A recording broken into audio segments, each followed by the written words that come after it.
In this video, I'm going to teach you how to write a variable equation from words. So we have 3 different problems here, and I'll go through each one in detail. So we have a problem that says write the following sentences as equations, and we have this one, 328 equals k more than 29. Let's just start with this, okay?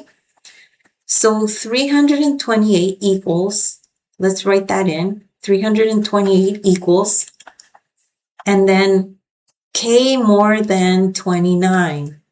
So this means you add k to 29 because you have k more than 29. So let's write that in. That equals k plus 29. Now we're going to move to this one. Y equals y divided by 389.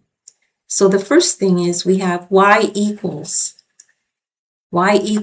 and then we have something is going to be divided. Okay, so we put in our division symbol there. So y divided by 389. So that means divide by y by 389. Divide y by 389.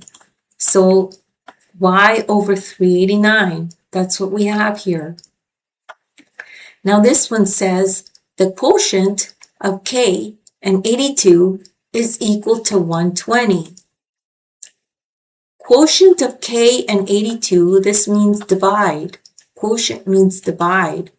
So let's do that. Quotient of k and 82. So k over 82. Remember, is means equal. Is equal to 120. So that's it. That's how you do those problems when you have words and you have to change them into equations. And that's all there is to it. Don't worry if you don't understand that right away. You could just rewatch the video. As well, take a look at the description. There's a link there to my ebook that you could download. In the ebook, you'll find a link to this very video. You can follow along in the ebook as you watch the video. As well, in the description, you'll find a link to other videos of mine that I've done that are similar to this. You could check those out if you need extra help. Please make sure to like and subscribe, and thank you so much for listening.